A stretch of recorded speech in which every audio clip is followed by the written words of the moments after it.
My parents never called to explain. They just sent a text to the family group chat saying, "Do not come because only elites were invited." I sat alone in my apartment until my sister called in a panic. That was when I realized their guests were not asking where I was out of kindness. They were asking because my absence made the whole room suspicious. My name is Delilah Cook, and I'm 34 years old.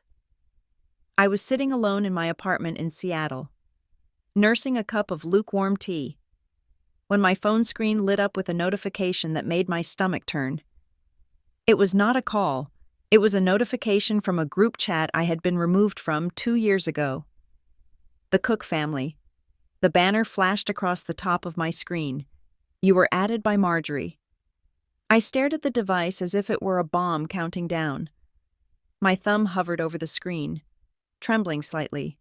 I did not have time to wonder why I had been added back or to indulge in a fleeting moment of hope that perhaps, finally, they wanted me there. The next message arrived 3 seconds later, delivering the punchline before I could even formulate a question. "Don't come tonight. Only elites are invited." Then, immediately after, "You have been removed by Marjorie." The screen went black. I set the phone down on the coffee table. The silence in my apartment was absolute. It was a Friday night, and the city outside was alive with the hum of traffic and distant sirens. But inside, the air felt heavy and still. I did not reply. I did not try to text back individually. I did not cry. There comes a point where exhaustion outweighs hurt, and I had passed that milestone years ago. I was simply tired of begging for a seat at tables that were built specifically to exclude me. My parents, Marjorie and Calvin Cook, treated social standing like oxygen. If you were not inhaling the rarefied air of high society, you were suffocating, and they had decided long ago that I was dead weight. Tonight was their anniversary gala. I knew the date. I knew the dress code. I knew the guest list included every person in Clydebrook Heights who mattered to them, and I knew, with crystal clarity, that I was the only cook not in attendance. I picked up my book and tried to read, but the words swam on the page. 30 minutes passed. I watched the clock on the wall tick. 1 minute, 5 minutes, 10.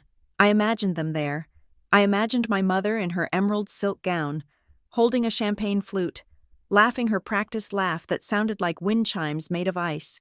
I imagined my father shaking hands, his voice booming with that corporate authority he wore like armor. I imagined my sister, Blair, gliding through the room, the perfect golden child, married to the perfect finance husband, living the perfect life. They were ashamed of me. That was the narrative. I was the one who worked with her hands, the one who wore dust-covered boots instead of heels, the one who fixed old things rather than buying new ones. My phone began to buzz. It vibrated violently against the wood of the coffee table, a harsh, jarring sound that shattered the quiet. I looked at the caller ID.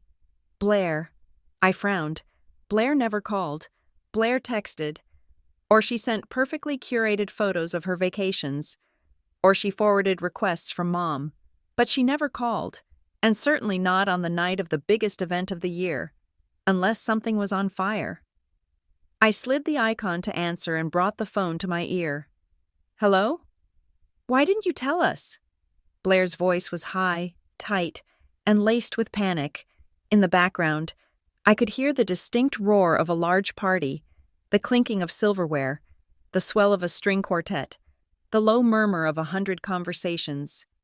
"Tell you what, Blair?" I asked, keeping my voice steady. "I was told not to come, remember?" "No, not that," she hissed. "Why didn't you tell us about this place?" I paused. My heart gave a single, hard thump against my ribs. "What about the place?" "People are asking about you, Delilah," she whispered, her voice trembling. "They are asking about you, and it is getting weird." I stood up and walked to the window, looking out at the city lights blurring in the rain. A slow, cold realization began to creep up my spine. 3 years ago, I had taken a project that everyone else in my firm had turned down. It was a disaster at work. A 140-year-old waterfront mansion, rotting from the inside out, slated for demolition. The budget was tight. The timeline was impossible. And the structural damage was terrifying. It was the kind of job that kills careers. But I had taken it. I had disappeared into that house. I had spent 18 hours a day stripping layers of cheap paint to find the original mahogany, reinforcing the foundation with my own team. Sourcing period-accurate stained glass from salvage yards 3 states away, I had poured myself into that house. It was not just a renovation, it was a resurrection. I had saved it when everyone else wanted to bury it. It became a career-defining miracle. A project that had quietly earned me respect in circles my parents did not even know existed. The venue for tonight, the historic waterfront mansion, my parents had rented Harridan House. The irony hit me like a physical blow. The very people who called me embarrassing, who told me my work was dirty and low class, were currently standing inside my masterpiece. Drinking champagne under the ceiling mural I had spent 4 months restoring by hand. They were basking in the glow of the chandeliers I had rewired. They were walking on the floors I had sanded and stained. "Blair," I said, my voice dropping an octave. "Where are you standing right now?" "We are in the main ballroom," she said, sounding breathless. "Near the entrance. Why?" "Look at the grand staircase," I said. "Look at the newel post at the bottom, the one with the carved falcon." "I see it. So what?" "I carved the missing wing on that falcon," I said softly. "I matched the grain so perfectly you cannot tell where the old wood ends and the new wood begins." There was a silence on the line, filled only by the ambient noise of the party. "You," Blair stammered, "you did this? This is the project?" "Yes." "Oh my God," she breathed. "Delilah, you do not understand. The guests, they are reading the program." "What program?" "The historical pamphlet. It is on every table. It lists the restoration team." I closed my eyes and smiled. Of course it did. The Historical Society required it. "Why are you calling me, Blair?" I asked. "If Mom told me to stay away, why are you on the phone?" "Because it is humiliating," she snapped, her panic turning into anger. "Judge Alder just asked Dad why you were not here to accept the applause. Someone else asked Mom if she was proud of the work you did. They do not know. Delilah, they think you are here. They think we are hiding you." "You are hiding me," I corrected her. "Stop it," she hissed. "You have to help us. Tell me what to say. People are looking at us. They are whispering." I could hear the fear in her voice. It was the fear of the facade cracking, the fear of the perfect image being scratched. For 34 years, I had been the stain they tried to scrub out. Now, my absence was the only thing anyone could see. "I cannot help you, Blair," I said. "I am not elite enough to be there. Mom made that very clear." "Please," she begged, "just text Dad. Give him an excuse. Tell him you are sick. Tell him you are working. Anything." "I am home," I said. "I am drinking tea. I am perfectly fine." I heard a rustling sound on the other end, as if Blair was turning away from someone, shielding the phone with her hand. The string quartet was playing a waltz. It sounded beautiful. The acoustics in that ballroom were one of my proudest achievements. I had fought the contractors for weeks to preserve the original plaster curves. "Delilah," Blair whispered, and her voice dropped so low I almost missed it. "You do not understand what is happening. It is not just that you are not here. It is what Mom said." My grip on the phone tightened. "What did she say?" "She panicked," Blair said. "When Helena Voss asked where you were, Mom didn't know what to do. She just wanted to shut it down." "What did she say, Blair?" I heard her take a shaky breath. "Mom told them you were unstable." The word hung in the air between us. Heavy and sharp, unstable, the ultimate dismissal, the weapon they had used to marginalize me for my entire adult life. If I was passionate, I was hysterical. If I was focused, I was obsessive. If I was angry, I was crazy. It was the easiest way to explain away the daughter who did not fit the mold. But this time, the lie had a different weight. I looked at my reflection in the dark window. I did not look unstable. I looked calm. I looked like a woman who had built a fortress out of history and timber. A woman who knew exactly where the structural weaknesses were because she was the one who had fixed them. She told them I was unstable, I repeated slowly. Yes, Blair whispered. So stay home. Do not make a scene. Just let it go. I let the silence stretch out. Long and uncomfortable, I thought about the text message. Only elites are invited. I thought about the 3 years of sweat and research I had poured into Harridan House. I thought about the guests, the so-called elites, standing in the room I had built, asking for the architect of their evening. If I am so unstable, I said, my voice landing like a blade, then why are they asking where I am? To understand the weight of that question, you have to understand the ecosystem of Clydebrook Heights. It is a suburb just outside of Seattle where the driveways are heated, the lawns are manicured to the millimeter, and the neighbors do not borrow sugar. They compete. They compete through the square footage of their vacation homes, the brand of their electric sedans, and the exclusivity of the charity boards they sit on. I grew up in a house that was not a home. It was a showroom. My parents, Marjorie and Calvin Cook, were the curators, and we were the exhibits. My father was a man who brought his corporate voice to the dinner table. He did not ask how your day was. He asked for a status report. He treated fatherhood like middle management, something to be optimized and streamlined. If you had a problem, he did not want to hear about your feelings. He wanted a solution, preferably one that cost $0 and required none of his time. He wore a suit even on Saturdays, as if he were afraid that relaxing might lower his stock value. Then there was my mother. Marjorie was image-obsessed in a way that was almost clinical. She treated our family reputation like a fragile glass sculpture that she had to protect from the clumsy hands of the world. She did not have friends. She had allies. She did not have conversations. She conducted interviews. Every interaction was a transaction where she had to come out with a profit of social capital.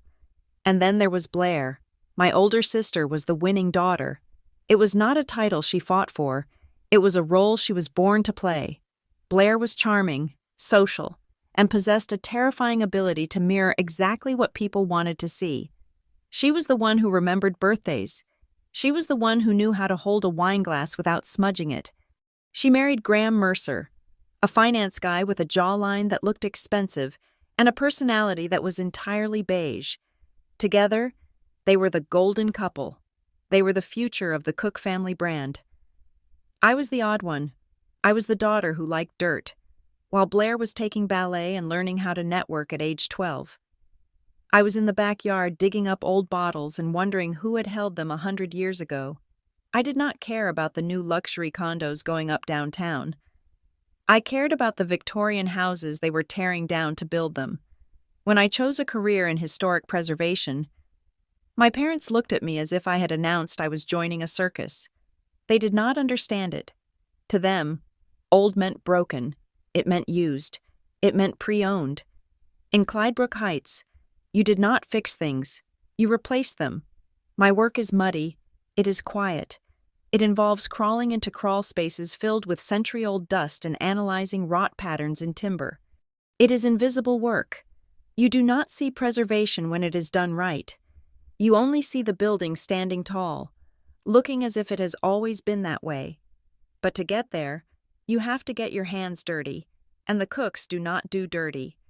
I remember the first time I heard my mother introduce me to one of her high society friends. I had just landed a job with a small but respected firm. I was 24, proud, and foolish enough to think she might be proud too. "This is Blair," my mother had said, beaming as she gestured to my sister. "Blair is in public relations. She is doing wonders for the Mercer account." Then she paused, her smile tightening just a fraction as she turned to me. "And this is Delilah. She does renovations. Old stuff."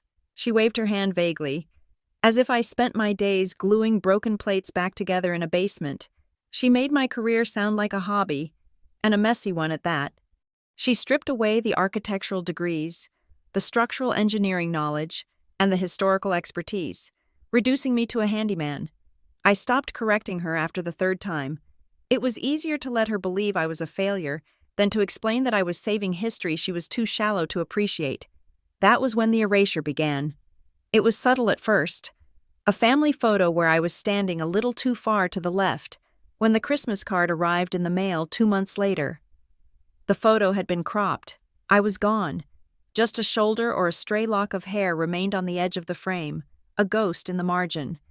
By the time I was 28, I had vanished completely. Every holiday became a performance I was barely rehearsed for. I would arrive at the house in Clydebrook Heights, and the scene would always be the same. Blair would be in the center of the room, radiating success. My parents would be glowing, circling her like planets around a sun. Graham would be talking about the market. I had a background texture. I was invited only because not inviting me would raise questions, and questions were dangerous to the brand. I was placed at the end of the table. I was spoken to only during the lull in conversation, usually with questions that were really accusations. Are you still driving that truck? When are you going to get a real office job? Have you met anyone? Or are you still working all the time? For years, I fought it. I tried to impress them. I tried to speak their language. But every time I spoke, I felt the air leave the room. They did not want to hear about the beauty of original crown molding or the tragedy of losing a 1920s theater.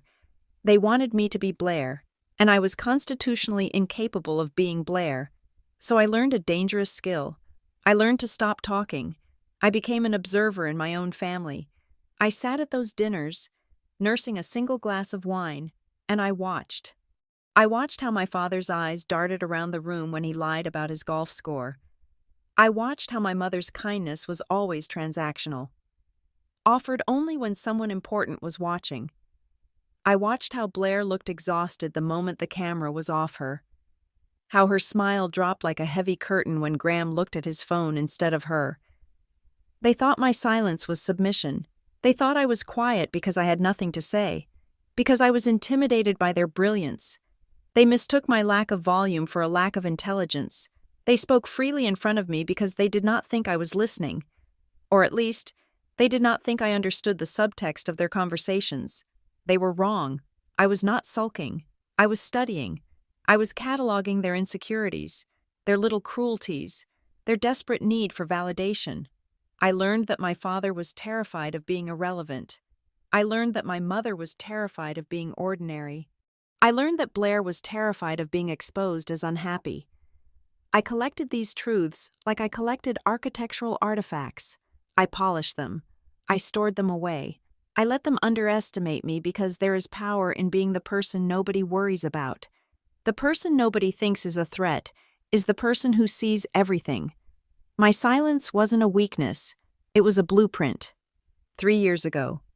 The phone rang on a Tuesday afternoon that smelled like rain and wet pavement. It was the Evergreen Landmark Alliance, a preservation nonprofit that usually handled lighthouses and park benches. But this time, they were calling about a corpse. They wanted to know if I had heard of Harridan House. I had. Everyone in the local architectural underground knew Harridan House. It was a 140-year-old waterfront mansion that sat on a cliff edge like a jagged tooth. It had been battered by a massive storm the previous winter, and the city had already signed the death warrant. The demolition permits were pending. The land was worth 10 times the value of the rotting wood sitting on top of it, but the Alliance had managed to secure a temporary injunction. A pause button pressed on a bulldozer, provided they could come up with a restoration plan that was not just ambitious but financially viable. They needed a magician. They needed someone who could speak the language of old wood and the language of modern safety codes fluently, without an accent in either. I took the job under the umbrella of my firm, Kestrel and Wren Preservation Studio. I hid behind that ampersand. I preferred it when clients thought Kestrel and Wren were 2 distinguished older men with gray beards. Rather than one 31-year-old woman in coveralls, anonymity was safe. If the project failed, the firm took the hit. If it succeeded, the firm took the credit, and I could move on to the next puzzle without having to make small talk at a ribbon-cutting ceremony. I drove out to the site the next morning. The mansion was a disaster. The roof had partially collapsed in the east wing, and the water damage was catastrophic. It smelled of mildew and salt spray, a heavy, damp scent that usually signals the end of a building's life. But as I walked through the debris, stepping over shattered glass and sodden plaster, I felt that familiar hum in my chest. The bones were good, the framing was straight. I spent the next 2 weeks living inside the archives. I pulled the original drawings from 1882. I dug through archived receipts from the lumber yards that had supplied the Douglas fir. I cross-referenced the city's structural reports with my own measurements. That was when I found the first crack in the official narrative. The report claiming the foundation was cracked beyond repair was lying. The inconsistencies were subtle.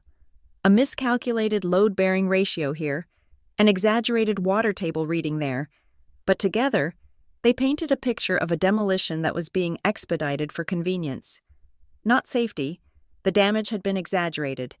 Someone wanted this house gone. That discovery was the fuel I needed. I drafted a proposal that was less of a blueprint and more of a battle plan. I argued that the house did not need to be gutted. It needed to be healed. Once the budget was approved, a number that made my stomach tighten every time I looked at the spreadsheet, I assembled my team. I did not hire general contractors who built fast casual dining restaurants. I called the specialists. I brought in timber framers who used wooden pegs instead of nails. I found plaster artisans who knew how to run a cornice by hand, mixing lime and horsehair in the traditional way. I located a stained glass restorer who had spent 20 years working on cathedrals in Europe. These were people who treated history like a living thing. They did not see a job site. They saw a patient on an operating table. The work was grueling. For 18 months, my life was measured in grit numbers of sandpaper and humidity levels. I became obsessed with the details that everyone else wanted to skip. The entry door was a massive slab of quarter-sawn oak that had warped so badly it looked like a potato chip. The project manager wanted to replace it with a replica. I refused. We built a steam chamber on site, a plastic-wrapped tent where we cooked the wood for 3 days until it relaxed enough to be clamped back into true. When we finally hung it back on its hinges, it closed with a heavy, satisfying thud that sounded like a bank vault sealing shut. Then there was the ceiling mural in the grand ballroom. It was a sprawling celestial map painted in 1890, but it was flaking and covered in decades of tobacco smoke and water stains. The easy solution was to scrape it and paint the ceiling white. It would have saved us $50,000, but I spent 6 weeks on scaffolding, lying on my back with a tiny brush and specialized solvents, re-adhering the paint flakes one by one. I cleaned away the grime until the constellations emerged from the gray fog, bright and startlingly blue. It was during one of these late nights that the house gave up a secret. I was in the library, inspecting the wainscoting near the fireplace. I noticed that the spacing on the decorative panels was off by a fraction of an inch. It was the kind of error a master carpenter in the 1880s would not have made. I ran my fingers along the molding and felt a subtle catch, a hidden mechanism. I applied pressure, and the panel clicked. It swung open to reveal a sealed cavity behind the wall, a dusty hollow that had not seen light in a century. Inside, there was a metal box. I pulled it out, the rust flaking off onto my gloves. My heart was hammering against my ribs, the thrill of discovery mixing with the eerie feeling of intruding on the dead. I carried the box to my work table and pried it open. It was a time capsule, but not the kind with newspapers and coins. It contained a stack of letters tied with rotting ribbon and a heavy, leather-bound ledger. I opened the ledger. The pages were brittle, filled with elegant, sloping handwriting. It was a record of gatherings, dates, names, amount of money. It hinted at a private donor circle that had used Harridan House for invitation-only events long before it fell into ruin. The names were prominent families from the turn of the century, ancestors of people who currently ran the city. The nature of the gatherings was vague, alluded to in coded language about preservation of order and future interests. I sat there for a long time, the silence of the empty mansion pressing in around me. This was not just architectural history. This was social leverage. I did not know exactly what I was looking at, but I knew it mattered. I knew it was dangerous. I closed the ledger, put it back in the metal box. and locked it in the trunk of my car. I told no one. I was there to save the wood and the stone, not to exhume the ghosts. Harridan House lived because I refused to let it be erased. I breathed life back into its lungs, cleared the fluid from its chest, and made its heart beat again when we finally pulled the scaffolding down. The mansion stood on the cliff edge not as a ruin, but as a queen reclaiming her throne. The copper gutters gleamed, the slate roof was watertight, and the windows reflected the gray ocean like eyes that had finally opened after a long, dark sleep. I looked at it and knew that I had done something real. I had built something that would outlast the noise, the gossip, and the temporary judgments of people who never built anything at all. Last winter, I made a mistake that I swore I would never make again. I went home. It was 2 days before Christmas, and the silence from my family had been loud enough to rattle the windows of my apartment. There had been no card in the mail, no text message asking about my plans, and no calendar invite for the annual holiday dinner.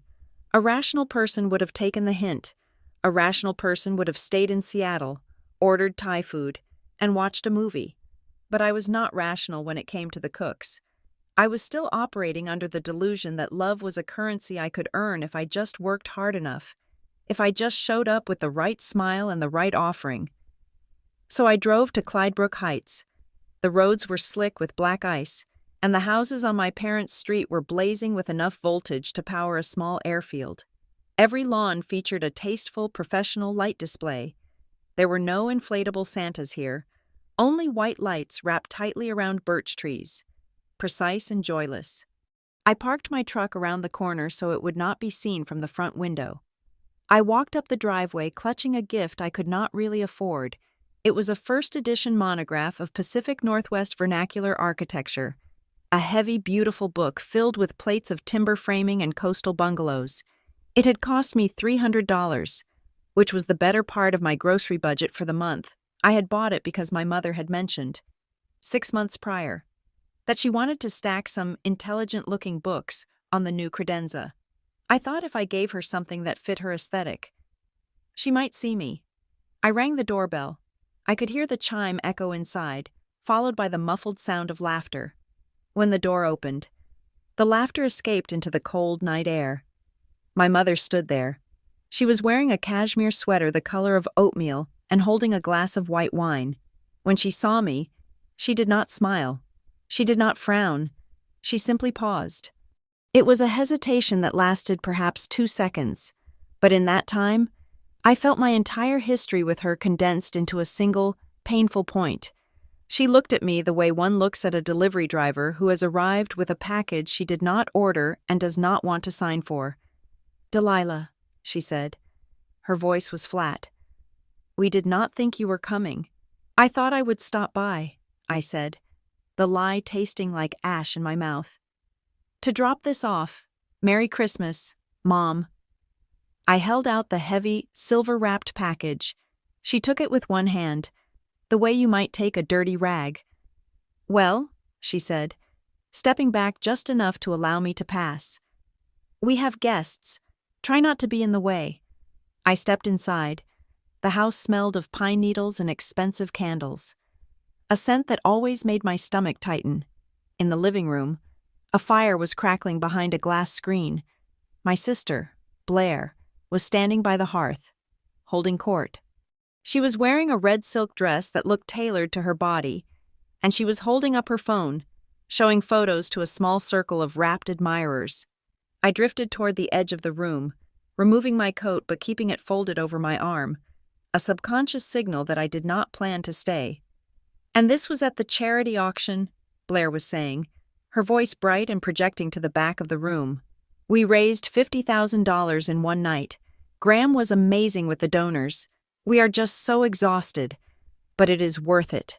She swiped to the next photo. The guests murmured their approval.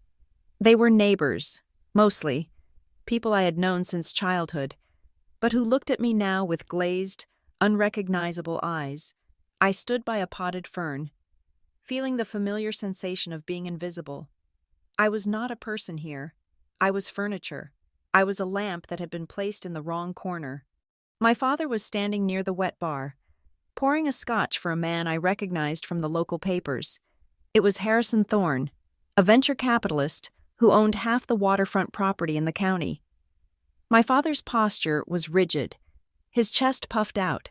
He was in full networking mode. I watched them, waiting for a break in the conversation so I could say hello. I wanted my father to acknowledge me. I wanted him to say my name. Harrison Thorne took the glass and nodded toward the fireplace. "Your girl is impressive. Calvin, that committee raised a lot of eyebrows downtown." My father beamed. It was a genuine smile, the kind he saved for quarterly earnings reports. "Yes," my father said, his voice carrying across the room. "We are incredibly proud. She is our daughter. She represents the best of this family." Our daughter. Singular. The word hung in the air, suspended in the heat of the fireplace. He did not say our eldest daughter. He did not say one of our daughters. He said our daughter, as if there were no other options, as if the woman standing 10 feet away, holding her coat, simply did not exist. I felt a physical pain in my chest, a sharp, cold contraction. I looked at Harrison Thorne, then at my father. My father's eyes swept over the room, glazing past me without a flicker of recognition. He saw me, but he did not register me. I was a flaw in the composition of the evening, and his mind simply edited me out. I stood there for 1 hour. I accepted a glass of sparkling water from a caterer who was the only person to look me in the eye. I listened to conversations about ski trips to Aspen and kitchen renovations that cost more than my annual salary. I smiled when people bumped into me, apologizing to them for taking up space. Blair looked at me once, gave a tight, confused wave, and then turned back to Graham to laugh at something he whispered. I realized then that I was haunting my own life. I was a ghost in a room full of living people who refused to believe in spirits. I placed my glass on a coaster. I did not say goodbye. There was no point. Interrupting their performance to announce my exit would only validate their view of me as a nuisance. I turned and walked toward the hallway. The entry table was piled high with gifts, bottles of wine and velvet bags, boxes of chocolates, bouquets of winter flowers, and there, pushed to the far edge, teetering dangerously close to falling off, was my silver package. It had been opened. The paper was torn at the corner, revealing the title of the book. Stuck to the cover was a bright yellow sticky note. It was my mother's handwriting. I knew that scrawl better than I knew my own signature. It was jagged, hurried, and imperative. There was one word written on the note: donate. I stared at it. She had not even waited for me to leave the house. She had opened it, assessed its value to her brand, 0, and made a decision. She would not put it on the credenza. She would not read it. She would put it in a box for the housekeeper to take to the charity shop. My $300, my careful selection, my attempt to bridge the gap between us. It was just tax write-off fodder. Something inside me snapped. It was not a loud break. It was not a scream. It was the quiet, dry sound of a dead branch finally severing from the tree. I did not cry. I did not pick up the book or rip up the note. I left it exactly where it was. I put on my coat and buttoned it all the way to the top. I opened the heavy front door and stepped out into the cold. The air bit at my face, sharp and cleansing. I walked down the driveway, past the manicured hedges and the joyless white lights. I sat in my truck and turned the key. The engine roared to life, a rough, mechanical sound that felt real and grounding. I looked back at the house one last time. I saw the silhouette of my father in the window, still talking, still selling, still pretending he had one daughter. I made a promise to myself in the dark cab of that truck. It was not a wish. It was a contract. I will never again enter a room where I'm treated like a problem. I put the truck in gear and drove away. I did not speed. I drove with the steady, calm precision of someone who finally knows where they are going. Leaving did not feel like losing anymore. For the first time in my life, walking away felt like power. 3 weeks before the anniversary gala, the universe delivered a lesson in irony that was so precise it felt scripted. It began with a vibration on my coffee table. I was sitting on my sofa, reviewing a set of window schedules for a new project in Portland. When my phone lit up, I glanced at the screen and felt a jolt of genuine confusion. I had been added to a group chat titled Cook Family Updates. I had not been a member of a family group chat since I was 28 years old, a removal that had happened silently after I declined to spend Thanksgiving listening to my father lecture me on interest rates. Yet, there I was. You were added by Marjorie. I picked up the phone, my thumb hovering over the screen. Before I could type a question, or even a hello, the message appeared. It was not a greeting, it was a directive. Don't come to the party on the 15th. Only elites are invited. We don't want to explain your situation to people who matter. I stared at the words, your situation. It was a brilliant phrase. It was vague enough to imply catastrophe, but specific enough to sound shameful. It suggested bankruptcy, or addiction, or a nervous breakdown. It turned my life, which was stable and successful and quiet, into a problem that required management. 2 seconds later, another notification appeared. You have been removed by Marjorie. I set the phone down. My hands were not shaking, but there was a coldness spreading through my chest. They had added me solely to uninvite me. They wanted to make sure I knew exactly where the line was drawn. They were terrified I might show up and tarnish the glossy surface of their evening with my muddy boots and my lack of a hedge fund husband. I stood up and walked to the kitchen to pour a glass of water. As I passed the front door, the mail slot clattered. I bent down and picked up the stack. A utility bill, a flyer for a pizza place, and a heavy cream-colored envelope that felt like money. It was thick, the kind of stationery that costs $3 a sheet. The return address was embossed in gold foil. The North American Council of Architectural Stewards. I frowned. This was not a local preservation society. This was the National Board. This was the organization that defined the industry standard. I opened the envelope, sliding my finger under the wax seal. Dear Ms. Cook, we are pleased to inform you that you have been selected as the recipient of this year's Emerging Preservationist honor. The committee was unanimous in its decision. Citing your forensic attention to detail and your extraordinary structural resurrection of the Harridan House estate, I read the sentence 3 times. Harridan House. My parents were hosting their elites-only gala at Harridan House in 3 weeks. They had chosen the venue because it was the most talked-about restoration in the state. They wanted to be seen standing in its grand ballroom. They wanted to bask in its history. And they had absolutely no idea that the only reason the roof was not currently sitting in the basement was because their daughter, the one with the situation, had spent 18 months holding it up. The letter went on to invite me to an award ceremony in Chicago next month, but it mentioned that the official press release and digital announcement would go live on the 15th. The 15th, the night of the gala.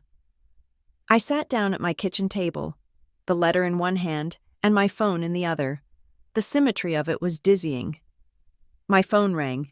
It was Blair. I answered, putting the phone on speaker so I could keep looking at the award letter. Hey, Delilah, she said. Her voice was syrupy, wrapped in a layer of performative concern. I just wanted to call and check in. Mom said she sent a text. But you know how she is with technology. She worries it sounded harsh. It was clear, I said. She does not want me there. Oh, it is not that we do not want you there, Blair said, letting out a small, airy laugh. It is just the guest list that is very specific. It has a lot of investors, Delilah, high-pressure people. Honestly, you would just be uncomfortable.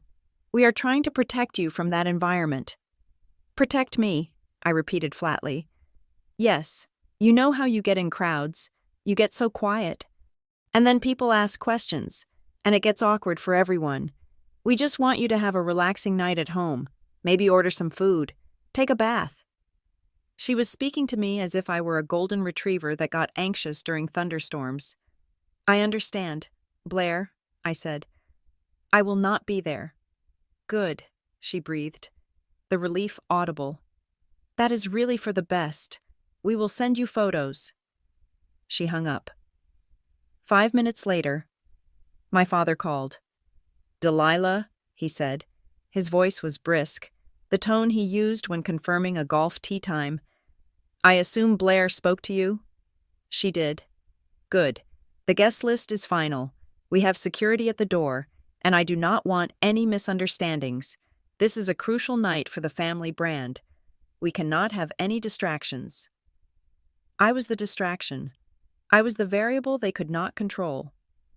"I will not come, Dad," I said. "Enjoy the venue. It has great bones." "Yes, well, it cost a fortune to rent," he grumbled. "Make sure you stay off social media that night. We do not need any cryptic posts." The call ended. I looked at the letter again. Unanimous decision. That evening, I received a text from my Aunt Tessa. Tessa was my father's sister, a kind woman who lived in Oregon and mostly communicated through holiday cards. "Honey, I just got off the phone with your mom. She said you have been struggling lately, and that is why you cannot make the anniversary party. I am sending you a care package. Are you okay? Do you need money for therapy?" I stared at the screen. Struggling. My blood ran cold. It was not just that they had uninvited me, they were actively seeding a narrative to explain my absence. They knew people would ask. A 34th anniversary was a strange number to celebrate so lavishly. But the Cooks did nothing without an audience. People would wonder where the other daughter was. I opened the Facebook app on my phone. I navigated to my mother's profile. She had posted a status update 2 hours ago, a photo of the gala invitation with a caption. "So excited to celebrate 34 years with my wonderful husband and our beautiful Blair. Counting our blessings, even the ones that are harder to hold on to." It was masterfully vague. I scrolled to the comments. Mrs. Higgins, a neighbor, had written, "It is so brave of you to keep going with a smile." Marjorie, "Mental health is such a hard battle for families." My mother had liked the comment. Another comment from a woman on her charity board. "Sending prayers for your other girl. Hopefully she finds her way back to the light soon." My mother replied with a single praying hands emoji. I felt a wave of nausea. They were not just excluding me. They were using my absence to garner sympathy. They were painting me as unstable, lost, perhaps mentally ill, to cover up the fact that they simply did not think I was good enough to be seen with them. They were building their social capital on the ruins of my reputation. I closed the app. My hand was gripping the phone so hard my knuckles were white. "We don't want to explain your situation." They had created the situation. They had manufactured a tragedy where there was none, just so they could play the martyrs. I looked at the heavy cream envelope on the table. North American Council of Architectural Stewards. I picked up my phone and dialed a number I knew by heart. "Dr. Voss," I said when the line connected. "Delilah," Helena Voss answered. Her voice was warm, authoritative, and real. "I assume you received the package?" "I did. Thank you." "Helena, it is overwhelming." "It is earned," she corrected. "You saved that house, Delilah." The board was blown away by the documentation. "Helena," I said, keeping my voice steady. "The letter says the announcement goes live on the 15th. What time?" "We usually push the digital press release at 8 o'clock Eastern Time," she said. "So that would be 5 o'clock here in Seattle. Why?" "The gala my parents are throwing," I said. "It starts at 7. "Yes, I know. I received an invitation. I was planning to stop by for an hour to see how the house handles the acoustics of a full crowd." "The announcement," I said. "Is there a public link?" "It will be on the homepage," she said. "And we usually tweet it out and post it to the donor network immediately. It includes the full project portfolio, the photos of you on the scaffolding, the sign-off sheets, everything." I looked at the clock on my stove. "Helena," I said, "my parents told their guests I am not coming because I am unstable. They are telling people I am struggling." There was a long silence on the other end of the line. Helena Voss was not a woman who engaged in gossip, but she was a woman who valued truth above all else. "I see," she said, her voice dropping a few degrees cooler. "That is an interesting strategy for them to take." "I am not asking you to do anything," I said. "I just wanted to know the timing." "The timing is immutable," Helena said. The press release goes out at 5. By 7, anyone with a smartphone will be able to see who the emerging preservationist of the year is. She paused. And since I will be at the gala, I suppose I will be in a unique position to answer any questions about the award winner's stability. I closed my eyes and let out a breath I didn't know I was holding. Thank you, Helena. Do not thank me, Delilah, she said. Just make sure you have your phone on that night. You might get some interesting calls. I hung up. The sun was setting over the city, casting long shadows across my living room. I looked at the group chat notification one last time. Only elites are invited. They wanted an elite evening. They wanted a night of history and prestige. I sat back and watched the light fade. They were going to get exactly what they wanted. Let's go back to that night. I was not physically present at Harridan House when the clock struck 7. But I did not need to be there to know exactly how the night began. I knew the script my parents followed because I had watched them rehearse it for 3 decades. I knew the lighting would be dimmed to a precise level of flattery. I knew the string quartet would be playing something innocuous and classical, likely Vivaldi, because my mother believed Mozart was too aggressive for cocktail hour, and I knew that the air would smell of expensive perfume and the distinct, crisp scent of money being spent to prove it existed. The gala opened with the kind of cinematic grandeur that usually precedes a disaster. A line of black sedans and luxury SUVs snaked down the long, winding driveway I had fought the city council to repave. Valets in white jackets sprinted back and forth, opening doors for the elite of Clydebrook Heights.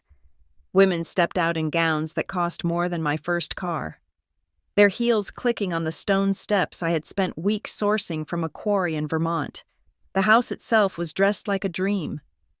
The exterior uplighting washed the Victorian facade in a soft, golden glow, highlighting the intricate gingerbread trim and the restored slate roof. It looked magnificent. It looked like a fortress of old money, which was exactly the illusion my parents were paying to rent. Marjorie and Calvin Cook stood at the massive double-entry doors, greeting guests like royalty holding court. My mother was wearing emerald silk, a color she chose because she believed it brought out the green in her eyes. Though tonight it mostly highlighted the envy she felt for anyone with a higher net worth. She clasped hands, kissed cheeks, and offered the same breathless greeting to everyone. So glad you could come. We are just thrilled to share this evening with you. My father worked the room with the energy of a man closing a merger. He moved from group to group, clutching a tumbler of scotch that he nursed but never finished. He clapped men on the shoulder and laughed at jokes that were not funny. He was in his element, projecting an aura of absolute stability and success. The guests, however, were not looking at my parents. They were looking at the house. For many of them, this was their first time inside Harridan House since it had been condemned. They wandered through the foyer, their eyes drawn to the hand-carved balustrades and the gleaming parquetry floors. They touched the walls as if testing to see if the reality matched the rumors. I was told later that a woman named Sylvia, the wife of a prominent heart surgeon, approached my mother near the grand staircase. "Marjorie, this venue is breathtaking," Sylvia said, running her hand along the newel post, the same falcon-headed post I had spent 40 hours carving. I heard it was a total wreck. Who did the restoration? The detail is incredible. My mother waved her hand dismissively, a gesture she had perfected to swat away anything that did not center her. "Oh, you know how these things are," she said with a light, airy laugh. "Some firm handled it. We just focused on the decor and the menu. The architecture is just the backdrop, isn't it?" She reduced 18 months of forensic preservation to a backdrop. She erased the sweat and the research and the structural engineering with a single wave of her manicured hand. Blair floated through the room like a cloud of pink tulle. She was wearing a couture gown that required a handler to navigate the bathroom, and she was smiling the smile of a woman who knows she's being watched. Graham, her husband, trailed a step behind her. He was the perfect accessory, smiling when she smiled, nodding when she nodded.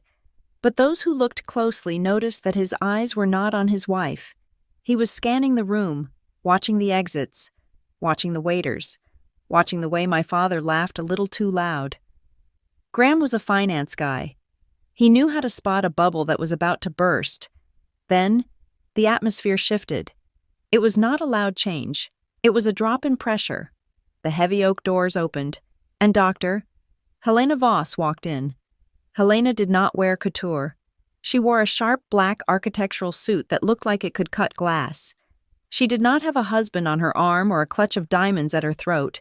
She walked with the quiet, terrifying confidence of a woman who signed the checks that kept the city's cultural heart beating. She was the director of the Evergreen Landmark Alliance, and in this room, she was the only person who held power that could not be bought. The room quieted as she passed. People nodded to her with genuine deference. My mother saw her and immediately pounced. This was her target. This was the connection she needed to elevate her status from suburban wealthy to philanthropic elite. Marjorie wove through the crowd, leaving a trail of half-finished conversations in her wake, and intercepted Helena near the ballroom entrance. "Dr. Voss," my mother exclaimed, extending both hands. "We are so honored you could make it. I was just telling Calvin how much I would love to get involved with your board. We are very passionate about spaces." Helena stopped. She looked at my mother. Then she looked around the room. Her eyes moved slowly, taking in the restored ceiling mural, the period-accurate gaslight fixtures, the seamless joinery of the door frames. She was not looking at the party. She was reading the room like a text, recognizing every sentence I had written in wood and plaster. "It is a remarkable house, Mrs. Cook," Helena said. Her voice was cool and precise. "It is rare to see a restoration that respects the original spirit so completely." "Yes, well, we have excellent taste," my mother pretended. Helena's gaze returned to my mother's face. "Is Delilah here yet?"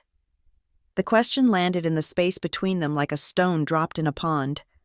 My mother blinked. Her smile faltered for a fraction of a second before she reapplied the mask. "Oh, Delilah," my mother sighed, her voice dropping to a sympathetic whisper that invited Helena to share in the burden. "No, she couldn't come tonight. Poor dear." "She is busy?" Helena asked. "She is not well." My mother lied smoothly. She touched her own temple significantly. "She has been having a hard time. We thought it was best for her to stay home and rest. Crowds can be so difficult for her when she is in one of her states." She said it with such practiced sorrow. She painted me as a fragile, broken thing that needed to be hidden away for the safety of the guests. Helena's polite expression tightened. The warmth vanished from her eyes, replaced by a sharp, analytical glint. "That is strange," Helena said clearly. "I spoke to her yesterday. She sounded perfectly lucid to me." My mother froze. The script had not accounted for this. "Well," my mother stammered, her laugh sounding brittle, "you know how it is. Good days and bad days. We just want to protect her." "I see," Helena said. She did not step away. She simply held my mother's gaze for a second too long, a silence that felt like a judgment. "Enjoy your evening, Mrs. Cook." Helena walked away, leaving my mother standing there with a smile that was beginning to crack at the edges. But the real damage was already happening at the tables. The dinner guests had taken their seats. On every charger plate, nestled between the silk napkins and the crystal wine glasses, was a printed program. It was a beautiful booklet, bound in heavy cardstock, detailing the history of the house and the menu for the evening.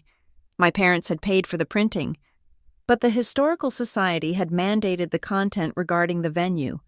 At table 5, a woman named Beverly, who ran the local garden club, put on her reading glasses. She flipped past the menu of braised short ribs and roasted fennel. She landed on the page titled Architectural History and Restoration. Her finger traced the list of credits. Project Director, Kestrel and Wren Preservation Studio. Restoration Lead, D. Cook. Beverly frowned. She leaned toward her neighbor. "D. Cook," she whispered. "Look at this." The neighbor squinted at the page. "Cook? Like Calvin and Marjorie?" "They only have 2 daughters," Beverly murmured. Blair and the other one, the one they never talk about. Delilah, the neighbor said. Her name is Delilah. At table 9, the rumor began to spark. A man in a tuxedo pointed at the program. Wait a minute, Marjorie just told me some random firm did this work, but it says right here a cook led the restoration. Why would she lie about that? His wife asked. If my daughter restored a place like this, I would have a billboard on the lawn. Unless the daughter is the one they are ashamed of, the man said. The whisper moved through the room like a draft. It traveled from the salad course to the entree. Heads bent together, fingers pointed at the text. Restoration led. D. Cook. My mother and father were at the head table, oblivious. They were clinking glasses, soaking in the applause, thinking they had pulled off the perfect night. They did not hear the low hum of questions rising beneath the music. They did not see that the guests were no longer talking about the short ribs. They were talking about the name in the program, and they were wondering why the hosts were hiding the very person who had built the roof over their heads. The cracks were small, hairline fractures in the porcelain surface of the evening, but under the pressure of 500 guests and one undeniable truth, those cracks were about to widen. At 5 o'clock Pacific Standard Time, the digital press release from the North American Council of Architectural Stewards went live. I was sitting on my balcony, watching the rain streak the glass, but inside the grand ballroom of Harridan House, the atmosphere was about to undergo a violent phase shift. I know the sequence of events that followed minute by minute, pieced together from the flurry of texts I received later and the hushed confessions of neighbors who suddenly wanted to be my best friend. It started with a sound.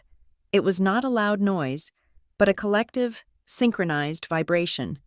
100 smartphones, resting on white linen tablecloths next to dessert spoons, lit up at once. It was the sound of a notification pushing through the curated silence of the gala, a swarm of digital bees descending on the room. The guests reached for their devices. It was instinct, a reflex. They unlocked their screens, expecting a weather alert or a stock market closing update. Instead, they saw the headline that was trending in the local architectural and cultural feeds. The resurrection of Harridan House, Delilah Cook, named Emerging Preservationist of the Year. The room did not go silent immediately. It was a ripple effect. One person read it, gasped, and nudged their partner, then another, then another. The whispers started low. A murmur of confusion that rose in pitch as the realization hit. Then, Julian Banks, a culture reporter for the city paper who had been invited solely to give the event some journalistic credibility, decided to do his job. He did not whisper. He stood up near the center of the room, his phone held high like a town crier. "Listen to this," Julian said, his voice cutting through the string quartet's rendition of a lullaby. The council just dropped the announcement. Delilah Cook, 34, is recognized for her forensic and artistic restoration of the Harridan House estate, a project deemed impossible by city engineers until her intervention. He looked up from his screen, scanning the room until his eyes locked on my parents at the head table. "The article includes photos," Julian continued, tapping his screen. "Here she is, standing right there, in the doorway we all just walked through." He held the phone up. The image was undeniable. It was me, wearing work boots and a respirator, my hand resting on the raw, stripped wood of the entry door. Months before the varnish was applied, the background was the very room they were sitting in, stripped of its finery, exposing the structural bones I had healed. The connection snapped into place for 200 people simultaneously. Cook, the same last name as the hosts. Harridan House, the same venue. The 15th, the same night, a woman named Caroline, who sat on 3 charity boards with my mother, stood up. She looked at the photo on her own phone, then looked at Marjorie. "Marjorie," Caroline asked, her voice carrying a sharp edge of betrayal, "is this your daughter? The one you said was not well?" My mother's face went rigid. She was holding a forkful of lemon tart halfway to her mouth. She lowered it slowly, I can only imagine the panic seizing her chest, the frantic mental calculation of how to salvage the narrative she had spent 30 years polishing. "Oh, goodness no," Marjorie laughed, but the sound was thin and brittle, like dry leaves stepping on pavement. "Different cook. It is a very common last name. Caroline, we do not know this woman." It was a clumsy lie. It was a desperate lie. It was the kind of lie you tell when you are cornered and have forgotten that the internet exists. "Really?" came a voice from table 4. It was a young man, perhaps an associate at a law firm, scrolling through the article. "Because the biography here lists her hometown as Clydebrook Heights, and it says she is the daughter of Calvin and Marjorie Cook." The air left the room. The silence that followed was heavy and suffocating. It was the sound of social capital evaporating. My mother's denial hung in the air, a palpable thing that everyone could see and smell. She had not just lied. She had disowned her own child in front of the very people she was trying to impress. My father, Calvin, stood up. He buttoned his tuxedo jacket, a reflex of corporate defense. He put on his boardroom face, the one he used when quarterly earnings were down. "Now, everyone," Calvin said, his voice booming but hollow. "Let us not get distracted by internet gossip. We are here to celebrate 34 years of family excellence. There are many talented people in this region, and we support all of them." He was sweating. A bead of perspiration trickled down his temple, visible under the chandeliers. He looked like a man trying to sell a burning building. "Doctor." Helena Voss did not stand up. She did not need to. She simply turned her chair slightly to face the room, her presence commanding more authority than my father's shouting. "It is not gossip, Calvin," Helena said. Her voice was not loud, but it traveled to every corner of the ballroom. "Delilah led this restoration. I funded it because her plan was exceptional. She is the only reason this floor is holding the weight of your guests tonight." The room turned. It was a physical sensation, a shift in alignment. The eyes that had been looking at my parents with admiration were now looking at them with something far more dangerous, pity and disgust. They realized they were guests at a masquerade where the hosts were the only ones wearing masks. My phone rang in my hand. I looked down. "Blair," I answered. "Delilah!" She was screaming.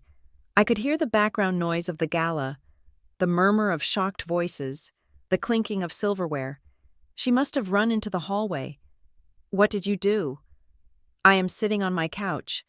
"Blair," I said calmly, "I am watching the rain." "Do not play dumb with me," she hissed. "The article, the award. Everyone is looking at it. Everyone is talking about you. You made tonight about you." "I did not schedule the announcement," I said. "The council did. I had no control over the timing." "You knew," she shrieked. "You knew and you didn't tell us. Mom is mortified. She just told everyone you were a stranger, and now she looks like a liar. You humiliated us on purpose." "I did not humiliate you," I said. "I just existed. If my existence is humiliating to you, that is a problem with your conscience, not my career." "Fix it," she demanded. "Post something. Say it is a mistake. Say you are not related to us. Do something." "I am the emerging preservationist of the year." "Blair," I said, "I am not going to issue a retraction for being successful." "I hate you," she whispered, her voice trembling with the loss of control. "You ruin everything." "I fixed the house you are standing in," I said. "You are welcome." I hung up. Back in the ballroom, the unraveling was reaching its climax. Judge Nathan Alder, a man who had retired from the bench but never lost the ability to pass sentences, stood up from his table near the front. He was a powerful man, a man my father had spent 5 years trying to cultivate as a business partner. He picked up his napkin and placed it on the table. He walked over to where my father was standing. He did not shout. He spoke with the quiet, devastating clarity of a final verdict. "Calvin," the judge said, "you told me earlier tonight that you were proud of your family." My father nodded eagerly. thinking he saw a lifeline. "Yes, Nathan, of course. Family is everything." "You lied," Judge Alder said. "You meant some of them. You meant the ones who look good in a photo." He looked at my mother, who was staring at her plate as if she could disappear into the pattern of the china. "I do not do business with men who erase their own children," the judge said. He turned and walked toward the exit. He was the first domino, following him. The whispers turned into movement. Chairs scraped against the floor. People began to check their watches. Suddenly remembering early morning meetings and babysitters, the gala was not over, but the party was dead. The champagne was still cold. The music was still playing. But the illusion of the perfect Cook family had shattered into 1,000 sharp pieces on the floor I had restored. I sat in my living room with the truth vibrating on the coffee table, watching the notifications stack up like bricks in a wall I did not build. The texts were coming in a torrent now. Friends I had not spoken to in years. Cousins who usually ignored me. Industry colleagues sending congratulations. My phone was hot to the touch. I could have stayed there. I could have let the internet fight my battle for me. I could have let the comments section dissect my parents until there was nothing left but their bruised egos. But that felt like hiding, and I was done hiding. I stood up and walked to my bedroom. I did not put on a revenge dress. I did not reach for red silk or a plunging neckline designed to make Graham regret his life choices or to make my mother jealous. I chose trousers cut from heavy black wool and a white silk blouse that buttoned to the collar. I put on a blazer that had structure, the kind of jacket I wore when I was presenting to city councils or arguing with structural engineers. I pulled my hair back. I applied lipstick that was the color of dried clay. I did not want to look like a woman scorned. I wanted to look like exactly what I was, the person who owned the room. I drove the back roads toward the water. The rain had stopped, leaving the asphalt slick and black, reflecting the streetlights like spilled oil. I passed the dark trees of the nature preserve and the quiet, sleeping neighborhoods where families were watching television, completely unaware of the social demolition happening 3 miles away. The world felt suspended, holding its breath. My hands were steady on the wheel. I did not play music. I listened to the sound of the tires on the road, a rhythmic, grounding hum that matched the beating of my heart. When Harridan House came into view, it was glowing like a lantern on the cliff. I parked my truck near the service entrance, next to the catering vans. I did not give my keys to a valet. I walked around the perimeter of the building, my boots silent on the crushed gravel path. I reached the main entrance. The massive oak doors were closed against the night air. I paused. I placed my hand on the wood of the right-hand door. I felt the grain under my palm. I knew the density of this timber. I knew exactly how many layers of marine-grade varnish sealed it against the salt air. I knew the internal steel rod I had inserted to correct the warp. I knew this door better than I knew the faces of the people standing on the other side. I pushed it open. The heavy latch clicked, a sound that was engineered to be substantial. I stepped inside. The foyer was crowded with guests mingling near the bar. But as I stepped onto the parquetry floor, the movement stopped. It rippled outward from the door, a wave of recognition that silenced the room faster than a gunshot. The string quartet trailed off, the cellist lifting his bow in confusion. 300 faces turned toward me. I saw them glancing down at their phones, then up at me, confirming the image. The woman in the work boots and the respirator was now the woman in the architectural blazer standing in the center of the frame. The whispers died. The silence that followed was absolute. It was the heavy, pressurized silence of a courtroom before the verdict was read. My mother was standing near the foot of the grand staircase, a half-empty glass of champagne in her hand. When she saw me, her reflex was to smile. That practiced, camera-ready smile she had worn for 34 years. But it broke.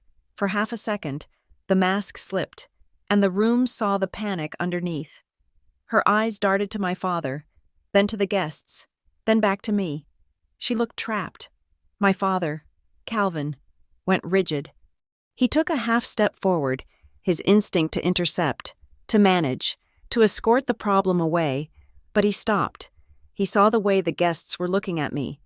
with curiosity, with respect, with the realization that I was the headline.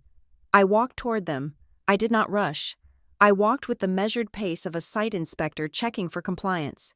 The crowd parted for me, creating a wide aisle down the center of the foyer.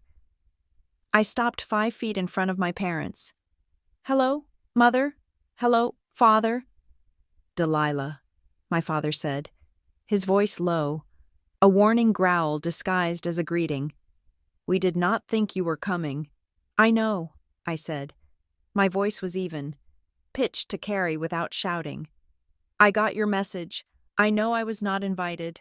I know only elites were welcome tonight." My mother let out a small, breathless laugh, reaching out as if to touch my arm, to guide me into a hug that would silence me. I stepped back, just an inch, but it was enough to leave her hand hovering in the empty air. "We just wanted you to rest, darling," she said, her voice trembling. "We were worried about you." "Were you?" I asked. "Is that why you told the director of the Evergreen Landmark Alliance that I was not well?" The accusation hung in the air. I saw guests exchange looks. The lie was out in the open now, stripped of its polite social camouflage. "You told people I was unstable," I continued, stating it as a fact, devoid of emotion. "You accepted compliments on this venue. You let people marvel at the ceiling and the floors. And while you were drinking champagne under the roof I built, you told them the person who built it was too broken to be here." "Now, Delilah," my father said, his face flushing a deep, angry red. "This is neither the time nor the place." "This is exactly the place," I said. "This is my place." Movement to my left caught my eye. "Doctor." Helena Voss stepped out of the crowd. She walked to my side, not as a shield, but as a second pillar. She was holding the heavy cream envelope that matched the one on my kitchen table. "She is right, Calvin," Helena said. She held the letter up, presenting it to the room like evidence. "The council does not give awards to unstable people. They give awards to visionaries. Delilah Cook is the reason Harridan House is standing, and she is the reason the state is trusting us with the next one." My mother blinked. "The next one?" "The Crestmore residence," Helena announced, turning to address the room. "The Governor's Historical Commission has selected Delilah to lead the restoration of the Crestmore estate. It is the largest preservation contract in the state's history, and they chose her unanimously." A gasp went through the room. Crestmore was the crown jewel. It was the project every firm in the Pacific Northwest had been fighting for, and it was mine. My sister, Blair, was standing behind my mother. She looked small. Her couture dress looked like a costume. She was staring at me as if I were a stranger who had just spoken a language she did not understand. My father looked at me, his eyes narrowing. He was calculating. He was trying to figure out if he could pivot, if he could claim this victory, if he could spin the narrative to make it look like this was the plan all along. "Well," he said, forcing a smile that looked painful, "that is wonderful news. We are very proud. We can celebrate this together." "No," I said. "We cannot." I looked at him, and then I looked at the room. I wanted them to understand the mechanics of the evening. I wanted them to know how the machine worked. "There is one more thing you should know," I said. I reached into my blazer pocket and pulled out a folded document. It was not an award. It was a standard city permit, a certificate of occupancy. "I am the restoration lead on this project," I said, "which means I am a record engineer. My professional license is the one on the liability insurance. My signature is on the fire marshal's approval." I unfolded the paper.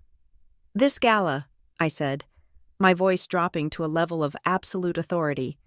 "This event, the lights, the music, the presence of 300 people in a building that was condemned 2 years ago, it is all operating under my active permit." I looked my father in the eye. "You uninvited me to my own job site, Dad, but the only reason you are legally allowed to stand here, the only reason the fire department has not shut this party down, is because I signed the paper saying it was safe for you to be here." I paused, letting the weight of it settle on his shoulders. "I did not come here to cause a scene," I said. "I came here to inspect my work and to remind you that you are guests in my house." I did not threaten to revoke the permit. I did not threaten to call the marshal. I did not have to. The power dynamic had shifted so violently that the room felt tilted. I held the keys. I held the insurance.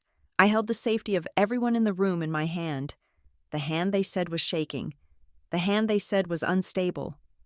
I folded the paper and put it back in my pocket. "Enjoy the evening," I said. "The acoustics in here are perfect. I made sure of it." The aftermath of an explosion is often quieter than the blast itself. The ringing in your ears fades, the smoke clears, and all that is left is the debris field. That is what the grand ballroom of Harridan House became in the hour after I revealed my signature on the occupancy permit. It was a debris field of reputation, social standing, and carefully constructed lies. I did not have to walk around the room to introduce myself anymore. The room came to me. I stood near the restored fireplace in the east wing, a spot I had chosen because the draft was minimal there, and a line formed. It was not a chaotic mob. It was a respectful queue of people who suddenly realized they had been betting on the wrong horse. Men in tuxedos who had ignored me for a decade approached with 2 hands extended, pressing heavy cardstock business cards into my palm. They wanted to know about tax credits for historic preservation. They wanted to know if I was taking private commissions. They wanted to know if I could look at their summer homes in the San Juan Islands. I accepted the cards. I nodded. I spoke in complete sentences about load-bearing walls and seismic retrofitting. I did not gloat. I did not need to. The fact that I was standing there, discussing the structural integrity of the very floor they were standing on, was validation enough. Across the room, my mother was stranded in her own party. It was a painful thing to watch, even after everything she had done. Marjorie Cook, the woman who could work a room like a conductor leading an orchestra, was standing alone by the dessert table. Her orbit had collapsed. I watched as 3 women from her book club, women she had vacationed with, women she had gossiped with for 20 years, steered their husbands away from her. I saw Mrs. Gable, the club president, make eye contact with my mother. My mother offered a tentative, hopeful smile, the kind that asks for mercy. Mrs. Gable did not smile back. She simply turned her head, examining a floral arrangement with sudden, intense interest. The sympathy they had felt for the mother of the unstable daughter had curdled into judgment for the mother who lies about her successful child. In Clydebrook Heights, a lie is forgivable only if it is successful. My mother's lie had failed publicly, and that made it a social crime. My father fared no better. I watched him corner Judge Alder near the bar. My father was using his hands, talking fast, his corporate mask slipping to reveal the desperation underneath.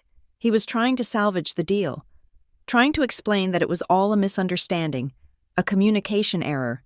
Judge Alder did not argue. He did not raise his voice. He simply placed his empty glass on the bar top. "Calvin," the judge said, and although I was 20 feet away, the acoustics of the room carried his voice clearly to me. "I think we will table that investment discussion indefinitely. I prefer partners who are transparent about their assets." He walked away. My father stood there, staring at the polished wood of the bar, realizing that a door worth $2 million had just closed in his face. But the most fractured dynamic in the room was happening between my sister and her husband. Blair was in damage control mode. She was moving through her circle of friends, a group of women who wore identical designer shoes and shared the same Pilates instructor. She was laughing too loudly, touching their arms, trying to spin the evening into a quirky family anecdote. "You know how artists are," I heard her say to a woman named Jessica. "Delilah is just so dramatic. She loves a big entrance. We let her have her moment because she needs validation." Jessica pulled her arm away. "Blair," Jessica said, her voice cool. "You told me last week that she never launched. You said she was living off your parents. The program says she is the engineer of record. That is not living off your parents. That is a federal certification." "Well, yes, but..." And you said she was unstable, another friend added. Stepping back. She looks pretty stable to me. She just embarrassed your dad in front of the entire donor list without raising her voice. Blair looked around, her eyes wide, realizing her echo chamber had shattered. She turned to Graham for support. Graham Mercer was standing 3 feet away. He was not looking at the friends. He was looking at his wife. Graham was a man who lived by spreadsheets and risk assessment. He hated surprises. He hated volatility. And tonight, he realized he was married to a liability. Graham, Blair said, reaching for his hand. Can you believe this? Graham did not take her hand. He looked at her with an expression I had never seen on his face before. It was not anger. It was a calculation. You told me she was crazy, Graham said quietly. She is, Blair hissed. No, Graham said. She is the emerging preservationist of the year, and she holds the permit for this building. He paused, and his voice dropped to a terrifyingly calm register. If you lied about this, Blair, what else have you lied about? Did you really go to that charity retreat last month? Or was that a story too? Blair went pale. The blood drained from her face so fast her rouge stood out like bruises. The foundation of her perfect marriage cracked right there, in the middle of the gala. Under the weight of a single, undeniable truth. I turned away. I did not want to watch the demolition. Delilah? I turned back to see my Aunt Tessa standing there. She was clutching her purse with both hands, looking at me with watery eyes. Tessa, who had sent me the care package. Tessa, who had believed the narrative because she had no reason to doubt her brother. Aunt Tessa, I said gently. I am so sorry, she whispered. I did not know. They made it sound so real. They said you were in a bad place. I thought I was helping by staying away. I know, I said. It is not your fault. They are very good at storytelling. You are incredible, she said, looking around the room. You did all of this? The wood? The ceiling? Yes. I am going to call you, she said, her voice firming up. Next week, I want to hear everything, the real version, and I'm going to tell the cousins the truth. I would like that, I said. She squeezed my hand, a solid, real grip, and then she walked away, not toward the exit, but toward a group of relatives, ready to set the record straight. I left shortly after that. I did not say goodbye to my parents. They were busy drowning in the consequences of their own design. I walked out the front door, past the valet stand, and got into my truck. My phone continued to buzz as I drove home. Reporters wanted quotes. Industry colleagues wanted to buy me a drink. A client I had not heard from in 6 months texted to ask if I had availability for a consultation. I ignored 90% of them. I was not hungry for attention. I had spent my life craving to be seen, but now that the spotlight was on me, I realized I did not need the applause. I just needed the record to be correct. When I got back to my apartment, I sat in the dark and poured a glass of wine. My phone chimed with a text message. Father. I looked at the screen. We need to talk. Privately. This has gone too far. Call me. It was not an apology. It was a summons. It was an attempt to drag me back into the shadows, to pull me into a back room where he could yell at me without witnesses, where he could try to gaslight me into believing that I was the one who had destroyed the family. I did not call him. I did not dread the conversation anymore because I knew I did not have to have it. I typed a response. No. I am done with private talks where you rewrite history. If you want to speak to me, you can do it when you are ready to be honest. Until then, do not contact me. I hit send. Then I blocked the number for the night. I woke up the next morning to a gray, rainy Seattle sky, but the air felt lighter than it had in years. I made coffee. I put on my work boots. I drove 2 hours south to the site of the Crestmore residence. It was a sprawling, derelict estate that had been empty for 20 years. The windows were boarded up. The roof was sagging. The garden was a tangle of blackberry thorns. It was a mess. It was beautiful. I walked up to the front porch, the wood creaking under my weight. I ran my hand along the peeling paint of the column. I could smell the rot. But underneath that, I could smell the cedar. I could see the structure waiting to be found.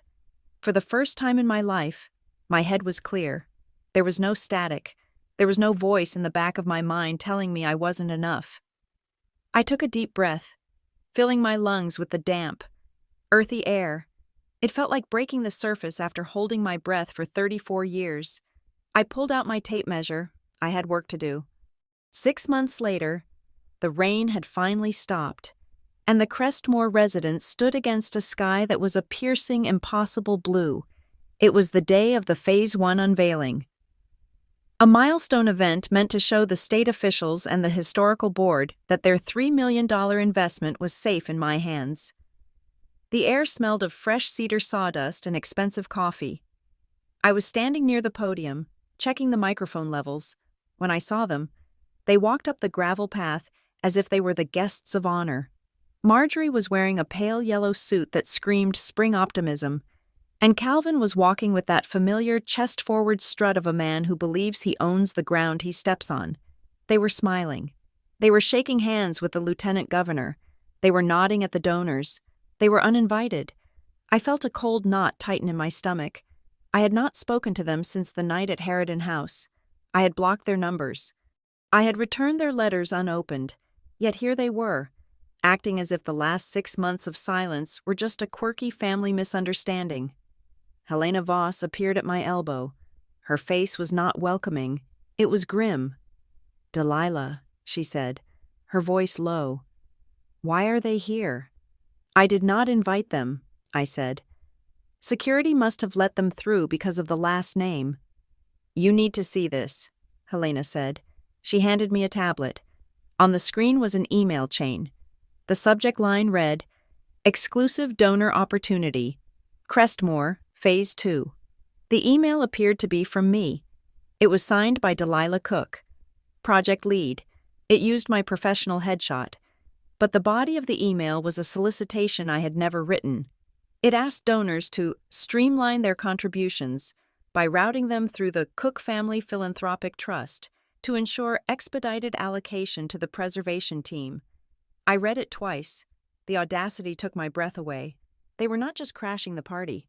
They were actively monetizing my career. They were telling people they were my intermediaries, skimming social credit and potentially actual money off the top of my hard work. "A donor forwarded this to me this morning," Helena said. "They thought it was strange that you were asking for checks to be made out to your father's foundation." I looked up at my parents. They were holding court near the buffet, laughing with a member of the zoning commission. My mother placed a possessive hand on the arm of a wealthy tech investor, gesturing toward the house as if she had laid the bricks herself. They were stealing my work, again. But this time, they had crossed the line from emotional manipulation into fraud. I did not explode. I did not scream. The anger that rose in me was cold and sharp, like a scalpel. "Do you have the verification logs?" I asked Helena. "I had IT trace the header," she said. "The email originated from an IP address registered to Marjorie's personal assistant. And the routing number for the trust is an account linked to Calvin's business holdings. Print it," I said. "Print everything, and get the board chair."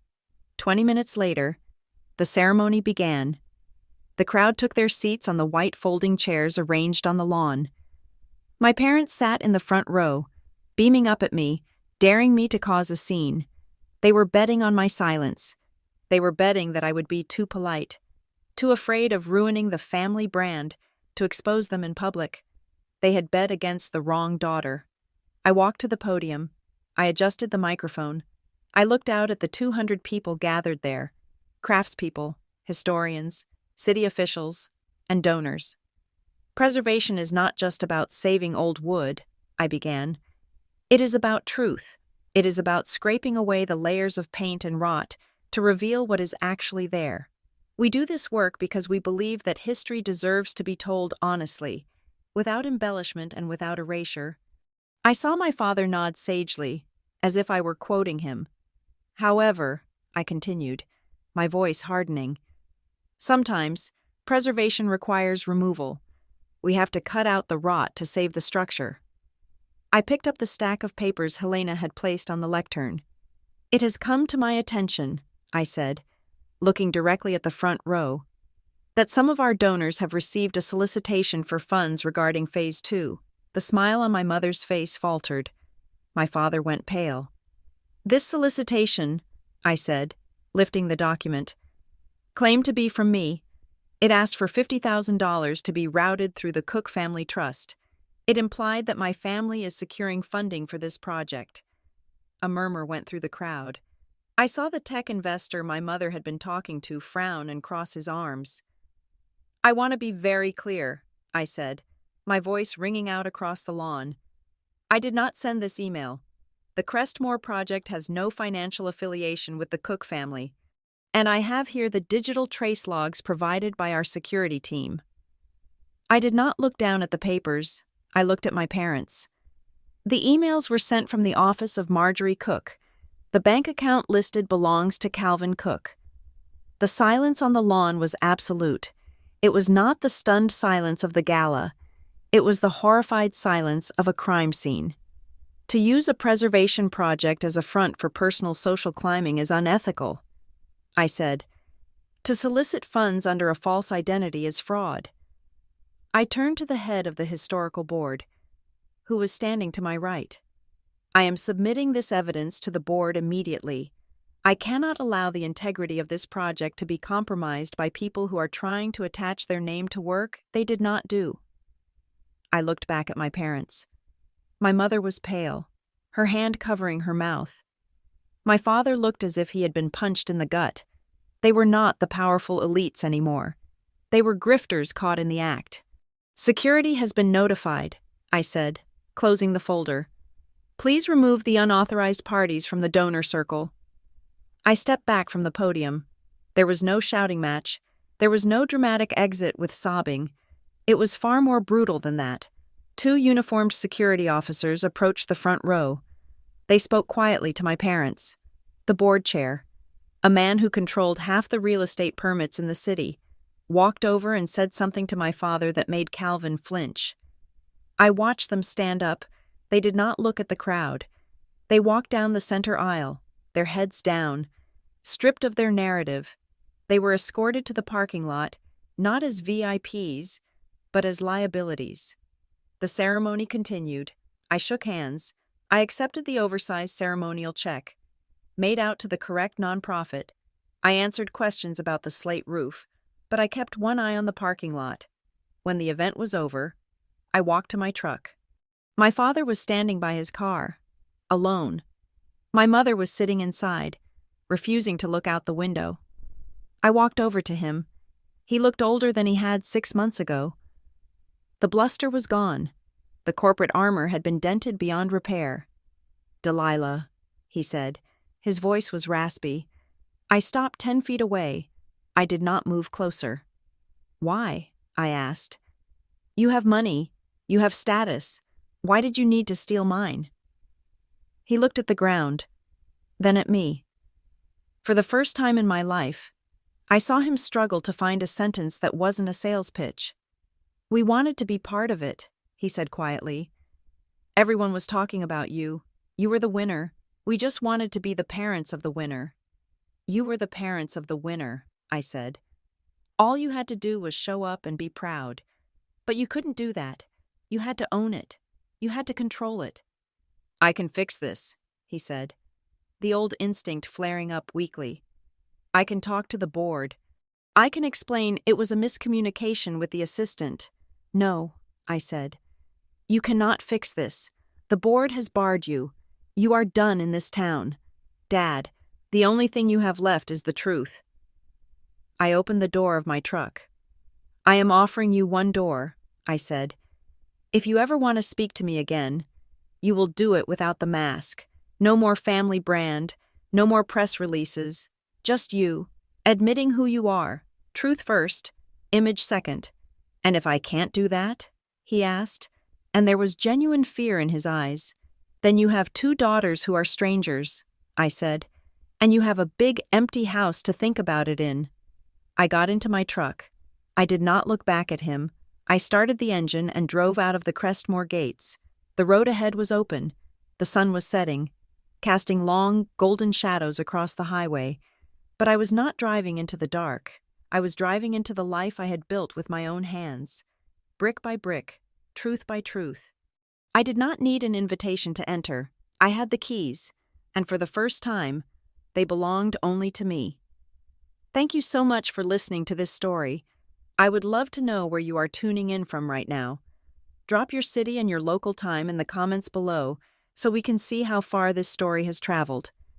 If you enjoyed watching the Cooks finally get the reality check they deserved, please make sure to subscribe to Morgan Revenge Stories, like this video, and hit that hype button to help us push this story out to even more listeners.